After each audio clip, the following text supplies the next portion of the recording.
Feel like your Filipino in-laws don't honor your boundaries, like they have a key to your home and they're always throwing an unwanted surprise party? In today's episode, let's talk about handling difficult family conversations, of course with love, with your Filipino in-laws. Are Filipinos truly bilingual? We use the same language at home but speak in love languages foreign to each other, together but separated. Kamusta? I'm Roanne, licensed psychotherapist mom, immigrant twice, first generation Pinoy raising my mixed Filipino-American children in America. I found that after visiting 500 Filipino homes, I continue to be a student of the culture. In this podcast, we would be seatmates in this beautiful cultural classroom. And by the way, did I tell you I need my kapeng barako straight from Batangas before each class? If you're interested in learning the deep intricacies of the Filipino culture, especially as it merged with American culture, talks about trauma-informed care, and deepening your Filipino relationships across generations, which includes my fave topic, Pinoy love languages, you're in the right place. Welcome everyone. It's nice to be back. This is Roanne Samuels. I am the podcast host for the Pinoy Love Language podcast. Can you believe it? It's been a year since I recorded an episode and I'm so glad to be back. Thank you for listeners who have encouraged me to keep going. So if you are benefiting from this podcast and if you enjoy listening, send me a note. You could always click on the podcast show notes or email me. Tell me what you want to hear more of, or just give me some encouragement, and I'll really appreciate that. So let's talk about Filipino families, in-laws, and why they do this. Okay, so first, you may already know this, but close physical proximity equals love in the Filipino culture.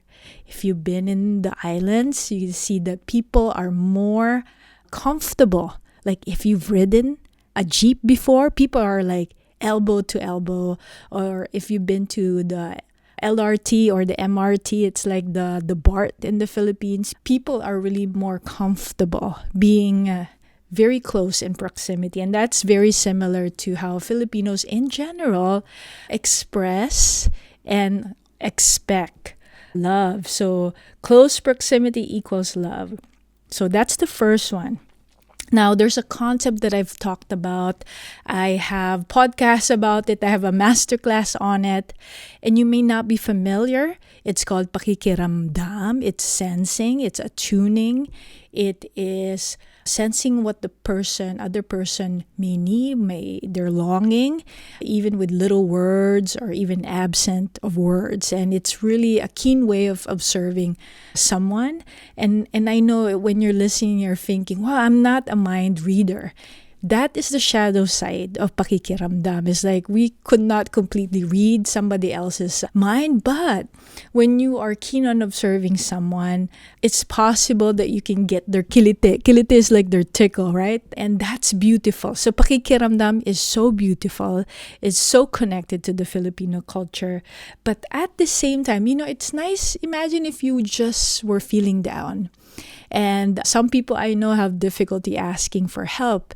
And someone's observing you. And of course, you don't want to burden someone. So they ask you, do you need help? And you keep saying no, even though you obviously need the help. Someone who is keen on pakikiramdam would probably just help you anyway. So if you experience like hosting a party and someone's asking you for help and you obviously are flustered and they start just kind of helping you probably will feel so grateful that the person could read between the lines. So pakikiramdam is beautiful. At the same time, people could make the wrong assumption because part of it is not constantly asking permission. Because in the Filipino culture, you want to be polite in general. I'm not saying all Filipinos are like this. This is a generalization. And also, you don't want to bother other people. And so you're like, oh, no, I'm okay. So sometimes people just do things without permission, and that could be beautiful, but also the shadow side, especially when you're in America, when people are more apt to verbalize their need, and that's more the difference in our culture. You would express your need, is that there is a misreading, and there is sometimes a feeling like they are not honoring because they just proceed without permission. With that, we know that they want to be helpful, that the love language for many immigrants, maybe even if you're not an immigrant yourself, you can relate that the love language is on doing. Okay? So I mentioned three things, right? Close proximity equals love. Sensing pakikiramdam is beautiful. At the same time, sometimes one could misread a need, a longing, because they're thinking these are people who also don't want to burden other people. So they are, in a way, projecting their own experience in which they probably wish somebody would help them even though they said no. But there's a cultural difference there in which sometimes they just proceed without permission. And then the last one I just mentioned is that the love language of doing. The last one that I would mention, why they do this, and this is not an exhaustible list.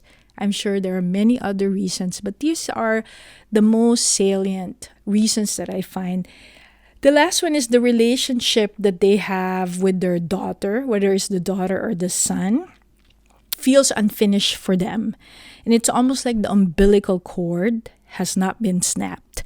And this can be a problem to the other partner, whether you're in an interracial partnership or it's another Filipino but different kind of immigration wave or different even generation. So I'm going to take a break. Next is what to do about it. How to handle challenging conversations with love. Diyan ka lang. This episode is brought to you by my therapy for Filipino women in interracial relationships. According to John Gottman, who's known psychologist for couples, every relationship, partnership is an exchange of culture. So if you find tired, exhausted of trying to explain cultural differences, whether you're both Filipino or not, and this is taking much time, much energy, and you feel stuck in your relationship, consider booking a free consult. This is one of the things that I love doing, is supporting interracial relationships. So women, usually it's the partner that also connect with me. So go ahead and book in the free consult link in the show note episode. Welcome back. This is Roanne. Thanks for sticking around. So we talk about few things that may be a reason why our in-laws, Filipino in-laws, feel like they are throwing a party. They have this invisible key to our home. Why they do it. Now, what to do about it? Okay, the first one.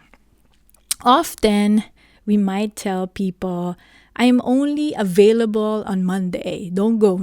I'm only available Monday and Friday.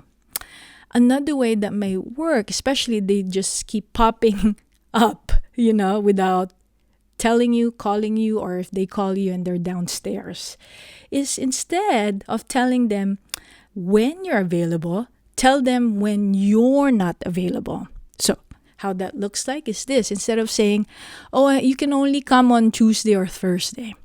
Okay? So let that sink in and how that sounds like even for you. Compared when you tell them, I'm just not available on Monday, Fridays, and on the weekends. How does it sound like? It sounds like there's more access to you, doesn't it? So that is something to try. Try it, because it's just the other one feels like it's scarce, like when can I see them? When can I see my grandchildren? But the other one is just tell them, pretty much it sounds like you are accessible except for those days. So try that even if you have many more days that you are not available. But just the language is sometimes changes the way we see things. Now, the next one, it most of the time, it doesn't work when we say, I will just let you know when we need help, right? You say that, but you also practice asking for help. Even if you don't really need help, it calms down the nervous system that you will indeed ask for help. So just try it. Choose 3 things, simple things. Whatever you call your in-law or your actual parents, right? Ma, pa, I need help with this. So practice that, and they really would appreciate that. And it would relax them that you would actually let them know when you need help. So that's the second one. Now, if I have folks that I see, and they sometimes when the Filipino moms, they are well-meaning, but they overtake the place. Suddenly they start folding laundry, doing the dishes, and it really makes the mom, who's the mom now in the household, she's the queen of the household, feel overtaken by mom, even though that may not be her intention. It is the feeling that she gets. So a way to do that is to give her something to do.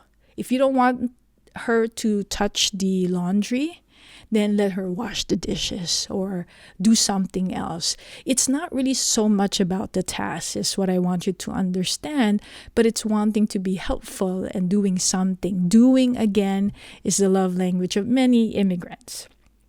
Now, here's a little bit more challenging part, is that most of the time, you might be the one holding the line for your in-laws, but you're not the son or the daughter, okay?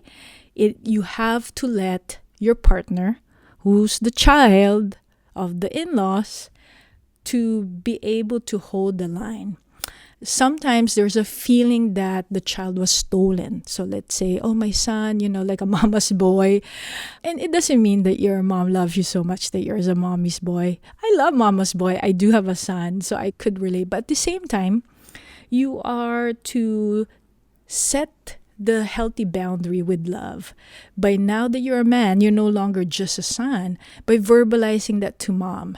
And for example, hey mom, I really appreciate, no one will take your place as my mom, but now I'm married to, let's say, Jessica. I'm just making this up, okay? And she's my priority and my children. And I know that this is kind of scary to say, but it's cutting the umbilical cord, because it could result to more deeper issues with your partner, okay, whether you're married or not. And if you allow your partner, who's not the child, to set the boundaries, you're putting her in a position, his or her, in an unfair positioning. What would happen is that the mother or the father would feel even more that they're the thief, okay? So please if this is the other partner, feed your partner with the things why this is important to you.